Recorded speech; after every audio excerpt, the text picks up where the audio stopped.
Welcome to the Slop Farm. Enjoy the video. You start by choosing an AI background removal tool or a full image editor with masking. You upload the highest resolution file you have, because more pixels mean cleaner edges. Once uploaded, run the automatic background removal to get an initial mask. This gives you a fast baseline. Make sure to toggle view modes, transparent, matte, or checkerboard, to inspect the mask. If the tool offers modes like hair or object-specific detection, enable them now before refining manually. Now you focus on the complex middlework, refining the mask. You zoom tight to hair, fur, or semi-transparent areas and use the Refine Edge tool to recover fine details. Set feather low to preserve sharpness. Once done, apply slight contrast to the mask and use a soft brush to manually add or subtract pixels where the AI missed.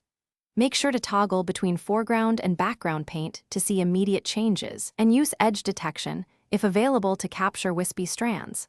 Finish by placing the clean subject onto the target background and match lighting by adjusting exposure and color balance.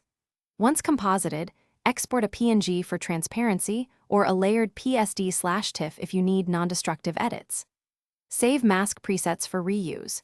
If you see color halos or fringe, contract the mask by 13px or run color decontamination tools. If edges look soft, slightly sharpen the mask edge. If the AI fails on complex hair, go back and paint manually.